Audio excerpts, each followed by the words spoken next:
Sziasztok! Én Szabó Eszter vagyok, 25 éves, és májusban fejeztem be a tanulmányaimat stylistként. Előtte kommunikációt tanultam, de annak ellenére, hogy ezt tanultam, nem erősségem a verbális kommunikáció, úgyhogy bocsánat emiatt, mert nem annyira szeretek így, mindegy. Hát az egész, hogy én miért lettem stylist, ez igazából már gyerekkorom óta érdekelt az öltözködés. Egyetlen egy dolog volt, amivel ki tudtak húzni a sodromból, és hisztizni tudtam, az volt, hogy milyen ruhát vegyek fel.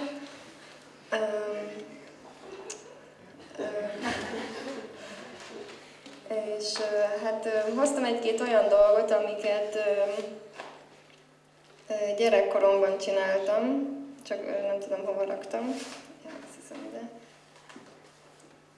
Hogy, hát körülbelül így kezdtem, nem tudom, hogy mennyire látszik, hogy ilyen, lehetett venni ilyen ruhakészítős, meg ilyen hasonlókat, szóval, hogy ilyen kb. Ilyesmi volt. Akkor csináltam magamnak például divatbemutatóra meghívót, és akkor meghívtam saját magamat. Meg is csináltam a divatbemutatót, szóval, hogy ez nem csak ilyen, ott végigvonultam a saját szobámban. Na mindegy, a lényeg az, hogy amikor bekerültem ebbe az iskolába, akkor fél év után elkezdtem egy stylist mellett asszisztensként dolgozni, és rengeteg magazinnál, illetve reklámfilmnél dolgozhattam együtt vele több mint 2 évig. Azokat a magazinokat, amik megjelentek, azokat így elhoztam nektek, hogy majd így meg tudjátok nézni. Van egy pár. És akkor igazából én így elkezdeném azt a... nem tudom, mivel megyek tovább, de most nyomok valamit. Jó. Hát, hogy mit jelent az, hogy stylist? Az azt jelenti, hogy átalakítja az embert az adottságai, illetve a kinézete alapján, és manapság ez már egyre népszerűbb és egyre közkedveltebb, mert nagyon sokan igénylik azt, hogy át legyenek alakítva, vagy megmondják nekik azt, hogy mi áll nekik jól, és mi az, amivel szebbek tudnak lenni. Hát, hogy körülbelül így néz ki egy magazinban mondjuk egy stylistnek a munkája, hogy összeszedi a ruhákat, kigondol egy koncepciót, és az alapján elkészíti. És hát ugye a lényeg az, hogy megmutassa, hogy mi az aktuális trend, az aktuális divat. Itthon is vannak olyan stylistok, akiket úgy nagyjából szerintem mindenki ismerhet, mert már tévében is szerepelnek. De ez az egész amúgy, hogy én miért lettem stylist, az egy nagyon nagy tortúra volt, amiatt, hogy keresztény ember nem lehet, vagy akkori nézeteim szerint nem lehetett volna stylist, mert hogy nem volt nekem összeegyeztethető az Isten szerinti való élet, illetve a úgymond világi, mert ugye ez egy nagyon világi élet. És nagyon-nagyon sokat küzdöttem és szenvedtem, és imádkoztam azért, hogy ez tényleg Isten szerint való-e, és minden egyes lépés, amit ez irányban megtettem, azon mindenen egyből átmentem. A felvételin egyedül engem vettek fel, úgyhogy nem kellett pótfelvételizni, szóval minden úgy alakult, hogy Isten nagyon azt szerettem volna, hogy én ebbe bekerüljek, és nem értettem, hogy miért, de úgy voltam vele, hogy akkor miért ne. És hogy néz ki egy stylistnek az élete, vagy a mindennapjai, az körülbelül így néz ki egy átlagos nap, hogy elmész reggeltől estig, hétköznap az üzletekbe, összeszeded a ruhákat, amiket szeretnél a fotózásra elvinni, vagy kinézel, azokat elhozod szerződés alapján, majd a fotózás után visszaviszed. Hát körülbelül így szokott kinézni a kapkodás, amikor minden össze-vissza van, és ugye ebből kell majd kiigazodni. Általában ez nem szokott olyan egyszerű lenni, mert ugye mindenre vissza kell tenni a címkét, visszazacskózni szépen és visszavinni az üzletbe. De így néz ki, amikor szépen ki vannak rakva, sorrendbe rakva. Jaj. Bocsánat.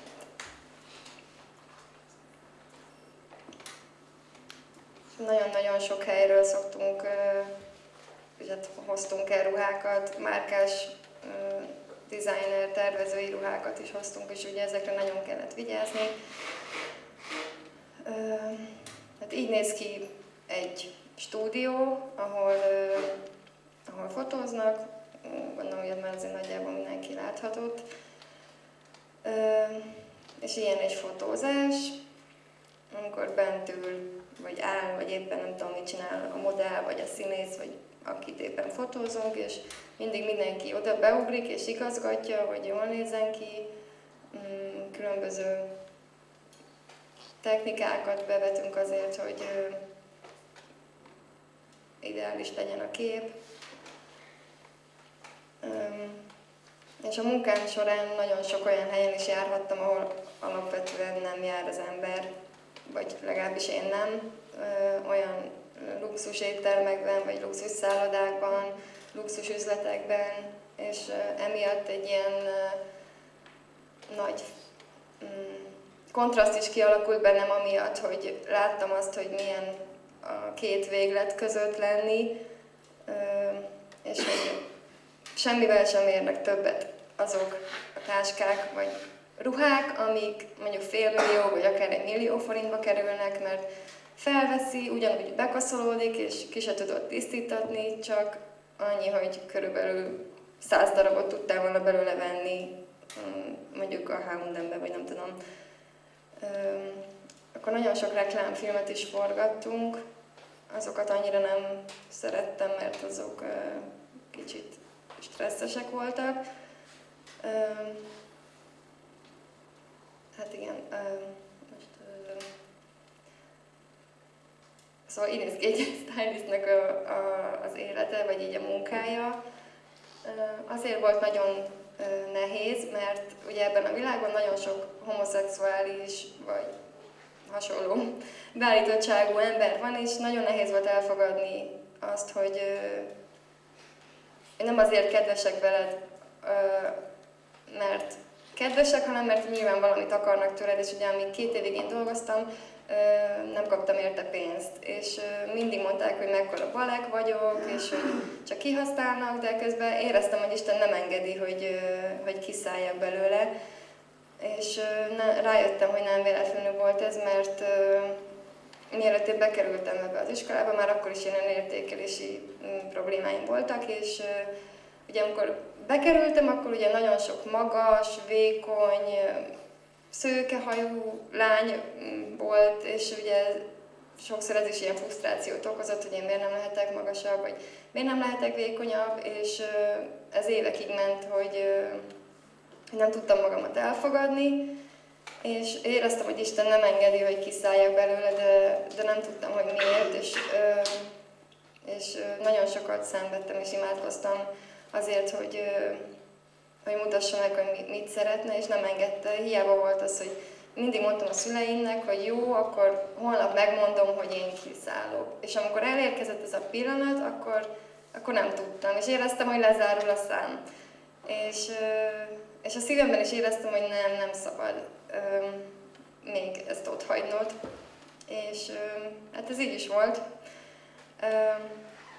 És abban a pontban, amikor Isten megengedte nekem azt, hogy ezt az egészet elengedjem és otthagyjam, onnantól kezdve egy saját magamban is teljesen átalakult minden, és most már el tudom magam fogadni úgy, ahogy vagyok. Nem érzem magam mondjuk kövérnek, vagy hasonlók, és emiatt is tudom, hogy Istennek terve volt ezzel, és nem értettem, hogy miért kell nekem ebben a világban keresztényként ott lennem, mert ugye úgy éreztem minden egyes nap és minden egyes fotózás vagy forgatás alkalmával, hogy hát hogy csak egy ilyen porszám vagyok, akivel ha 10-szerre találkoznak, sem emlékeznek. És nagyon kellemetlen volt, akkor mindig harmadszorra, negyedszer is ugyanúgy be kellett mutatkozni. De közben rájöttem, amikor ott ültem például, hogy milyen buta vagyok, hogy nem használom ki az alkalmat és az időt, hogy itt vannak ezek az emberek, akiknek sikít a lelke, mert annyira meg vannak kötözve, hogy miért nem imádkozom értük. És akkor nagyon sok szünetben, amikor nem volt semmi dolgom, akkor azt tettem, hogy ültem és imádkoztam értük, miközben ők ki tudja, miket csináltak közben, és éreztem, hogy Isten ezt szeretné tőlem, hogy ne engedjem azt, hogy ezeknek az embereknek a lelke elvesszen. És így igazából ez alatt az idő alatt így megtaláltam a saját stílusomat is. Igazából mondjuk mindig máshogy öltöztem, mint a többiek, és emiatt sokszor is bántottak, mert hogy mindig előbb, valahogy így nem tudom, van egy ilyen adottságom, hogy előbb ráérzek arra, hogy mi lesz mondjuk az aktuális divat, vagy nem tudom, és akkor elkezdem előbb hordani, és akkor ugye mindenki ilyen furcsán néz, hogy fúj, hogy lehet ilyet felvenni, vagy nem tudom, és amikor megjön a divatba, akkor meg már így csodálkoznak, hogy jé, tényleg az Eszter ezt hordta, és hogy nem tudom, hogy Istennek ezzel is olyan vicces humorra van amúgy, mert nagyon sokszor ezzel így már találkoztam az életem során, és hogy arról szeretnék beszélni, hogy mi a stílus, de ugye ez nem egy megfogható, vagy nem egy kialakítható, de nem egy neked ez a stílusod, nem mondhatom el neked, hogy mi a te stílusod, mert ugye ez nem egy olyan dolog. Hát igazából ezt én nagyon nem szeretem, amikor ugye be vannak skatujázva, hogy neked körte, neked homokóra lakod van, te túl férfias vagy, én ezeket annyira nem szeretem, meg ugye eleve ez nem is mindig jön be. Nagyon sokféle alkat van, és nagyon sokféle módon lehet őket öltöztetni, de ezekben nincsenek aranyszabályok, hogy neked csak ez áll jól, neked csak ez áll jól. Ugyanúgy a férfiban is különböző testalkatok. És hogy vannak ezt nem tudom, hogy tudjátok, de hogy van olyan, hogy az évszaktípusok, hogy mindenki elvileg egy évszaktípusba tartozik a haj, a bőrszín, a szemszín alapján, és hát a hamupipőke a tavasz, a Bell a nyár, az Ariel az ősz, és a hófehérke pedig a téltípus. De ezt sem nagyon szeretem, mert ez is szabályszerűen le van írva, hogy neked ez a szín áll jól, neked ez a szín áll jól, de általában ezt szokták figyelembe venni, hogyha valakit mondjuk átalakítanak, de ezek nem mérvadóak. És a divatnak van egy olyan oldala, ami szerintem nagyon-nagyon sok mindenkinek nehéz lehet a saját életében, főleg a lányoknak, akik ugye hasonlóan, mint én, ugye ilyen önértékelési problémákkal küzdenek. Hogy egyrészt a divatnak, mint bármely más iparág, ugyanúgy provokál és kifiguráz, ugyanúgy a divat is. És különböző kampányok indultak például a rasszizmus ellen, vagy így az egyház ellen is, amelyek valaki szerint jó, szerintem nem.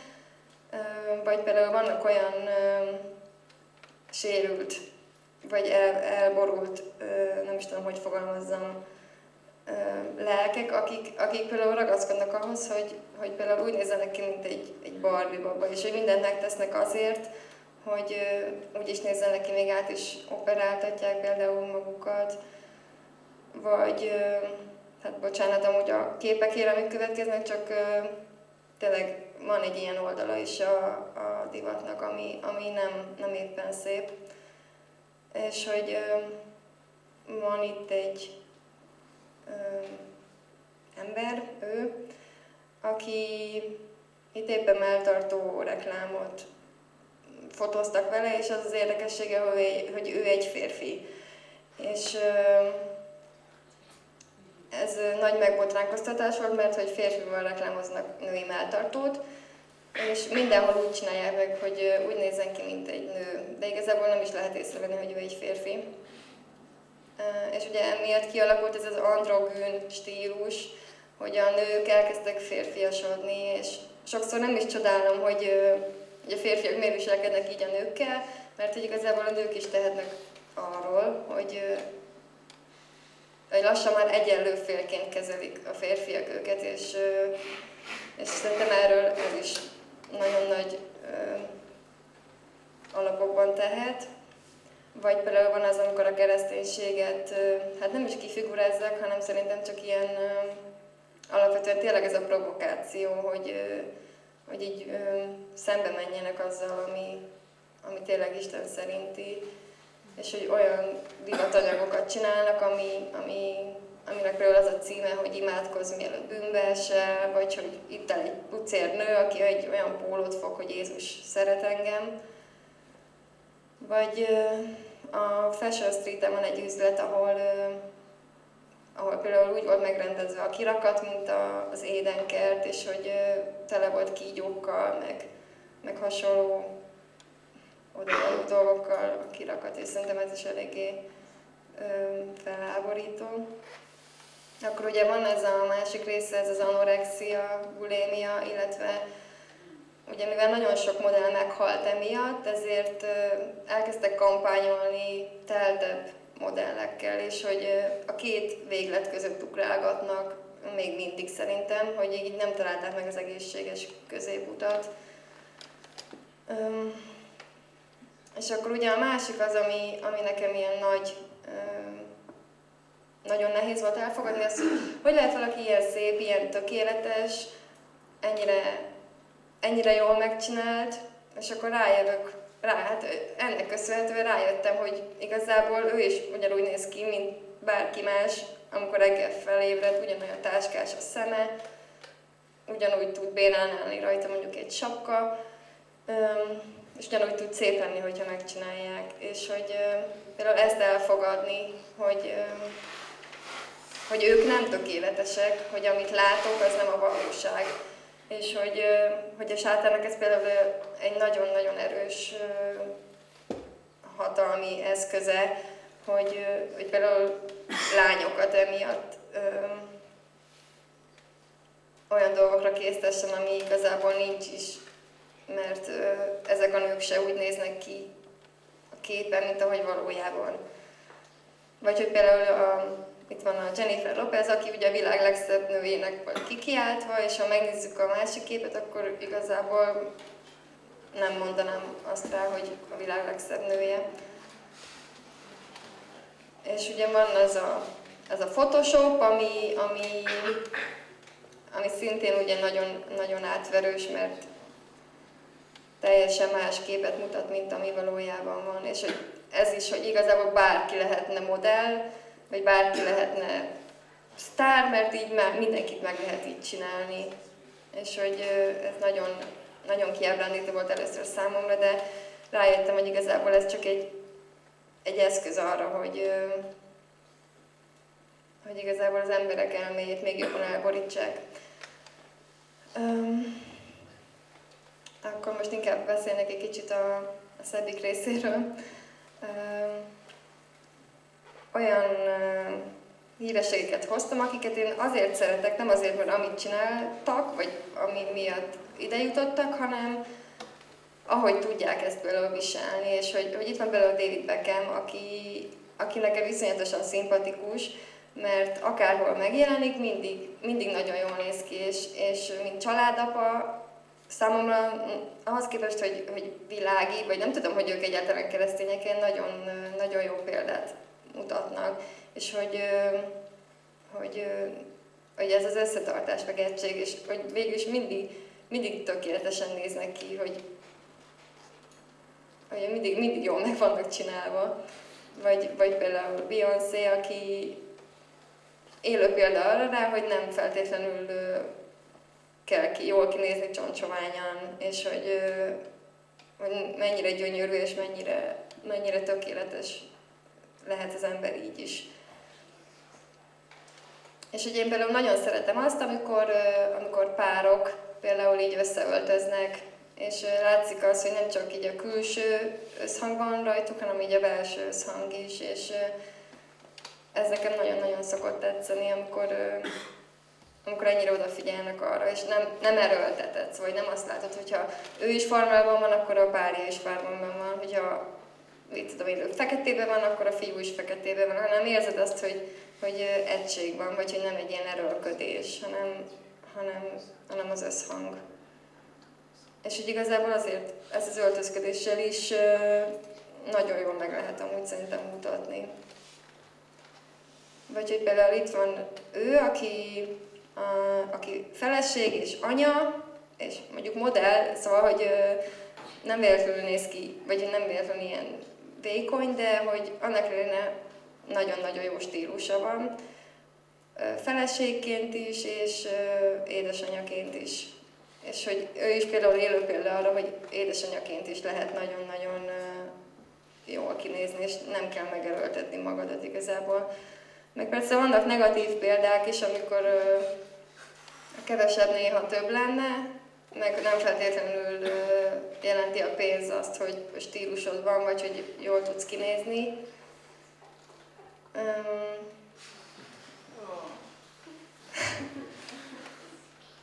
De ugye van ez a része, mint például ő, aki ugye ezt direkt csinálja, mert különben valószínűleg annyira nem figyelnének fel rá, vagy mint például a Lady Gaga, ugye, aki közismerten sosem jelenik meg úgy, mint egy normális nő, hanem neki mindig kell valami, amivel provokálni tud, vagy amivel más tud lenni, és fel tudja magára hívni a figyelmet. Vagy ugye nagyon sokan hordják például a fehér neműt, már úgy, hogy látható legyen, és hogy szerintem ez is egy olyan, hogy elerkölcsteleníti a nőket. És mondjuk van azért pozitív példa is, szóval, hogyha valaki rosszul öltözik, akkor tud jól is öltözni, szóval ez nem aranyszabály. Vagy hogy férfiként is nem kell magunkat túlságosan megerőltetni ahhoz, hogy jól nézzünk ki, hanem csak az, hogy látszódjon, hogy belsőleg igazából mit sugárzol ki, és hogy összhangban vagy azzal, amit külsőleg mutatsz, mint ami belül van.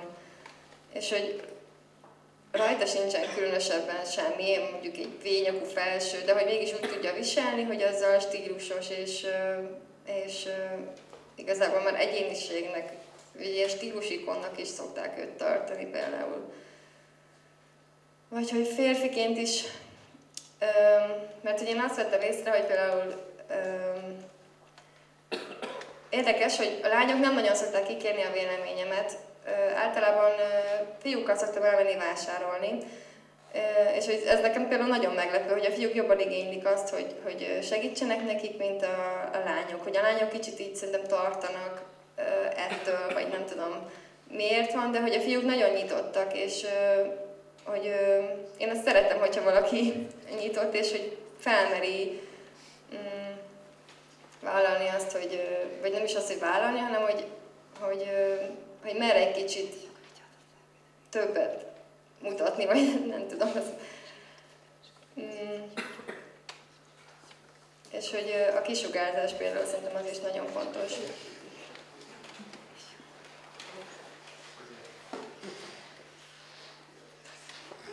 Vagy hogy ugye például régen nem hordtak farmerral öltényzakót, és hogy most már ugye ez is divatba jött. És hogy például a jobboldali fickón is narancsárga öltöny van, és hogy mennyivel jobb, vagy mennyivel másabban néz ki így, mint hogyha mondjuk egy fekete lenne rajta. És most nem azt mondom, hogy narancsárga öltönybe kell járni, csak hogy vannak olyanok, akik ezt már így felmerik, mert hogyha itthon valaki megjelenne egy narancsárga öltönyben, akkor az első az lenne, hogy kinevetnék. Vagy hogy például engem is nagyon sokszor nevettek már ki amiatt, ahogy felöltöztem, és ugye emiatt meg sokszor is sírtam, mert hogy nem tudtam, hogy akkor miért nevetnek. De hogy itthon ezt ilyen nagyon nehezen tudják még befogadni az emberek amúgy. Ami nem tudom, hogy baj-e, vagy nem, de... egyszer terveztem, hogy indítok egy kampányt, de ez csak a fejembe, a kínai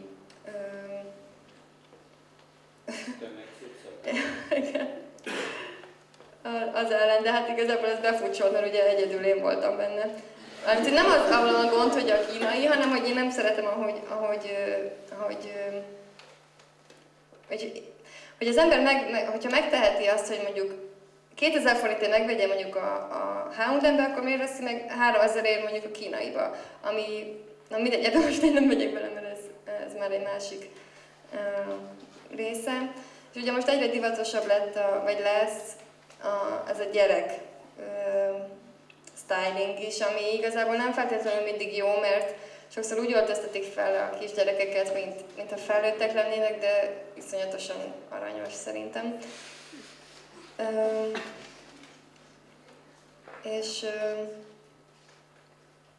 Igen.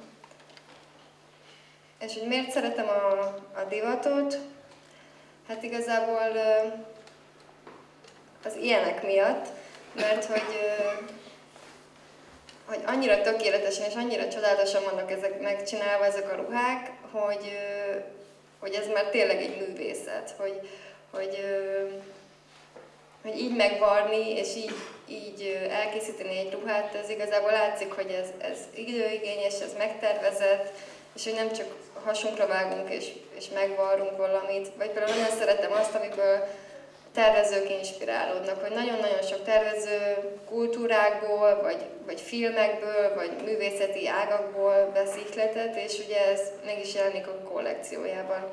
És én nagyon szeretem az ilyet, amikor így nem csak így a hasunkra vágunk, és hát akkor most tervezünk farmerokat, hanem hogy az okkal van úgy tervezve, és hogy például az is nagyon szép, amikor mondjuk az emberi test, az inspiráció, a ruhakészítésnél, és ha megnézed a ruhát, akkor nem tudod eldönteni, hogy miért tetszik, de amikor megtudod, vagy hogy így miért néz így ki, és amikor rájössz, hogy az emberi hús, mármint, hogy nem úgy néz, mint a hús, csak hogy olyan szépen van megcsinálva, hogy teljesen ezektől úgy nagyon oda szoktam lenni.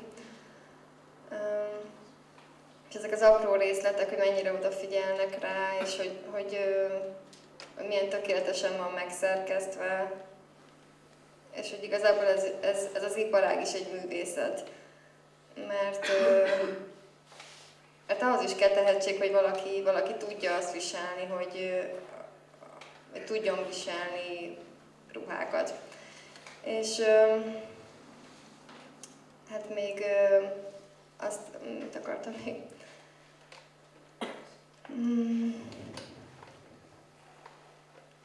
Hogy igazából, igen, hogy egyszer olvastam egy ilyet, hogy Isten mesterműveiként kell tekintenünk magunkra, akiket Jézus Krisztusban arra teremtett, hogy mesterműveket hozzunk létre az ő dicsőségére. És amikor ezt így elolvastam, akkor rájöttem, hogy nem véletlenül kerültem én be ebbe a világba, és nagyon érdekes volt megfigyelni azt, hogy az összes vizsgamunkám, ez alatt a 3 év alatt, amit az iskolában csináltam, nem tetszett a tanároknak, mert mindig bele akartam vinni valahogy így, nem Istent, csak azt a lelkületet, ami mondjuk egy keresztényben benne lehet.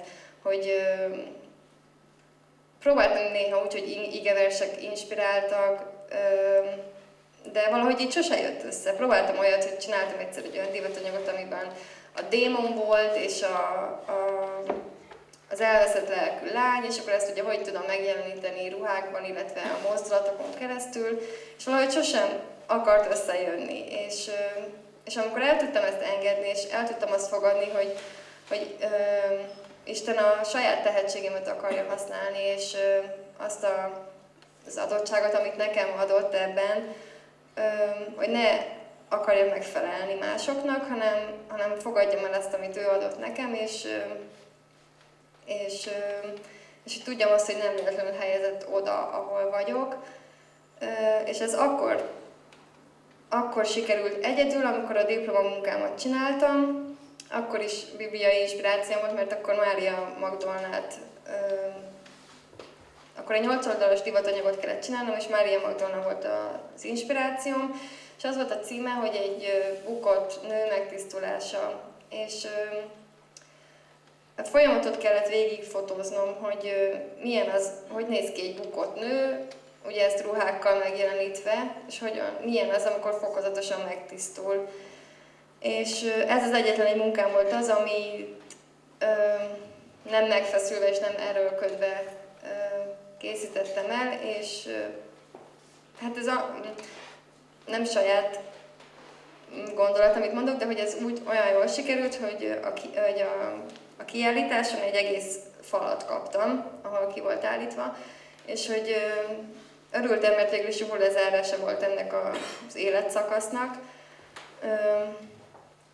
És hogy tényleg, amikor el tudtam fogadni azt, hogy Isten a saját adottságaimat akarja használni, és nem másoktól nyerjek ötletet, vagy másoktól inspirálódjak, mert mindig az volt a gond, hogy akartam keresni azt, hogy nekik mi tetszik, és az alapján akartam csinálni, és rájöttem, hogy a szárnyaimat csak akkor leszek képes használni, hogyha azon az úton, amelyen Isten helyezett, ő belé kapaszkodok.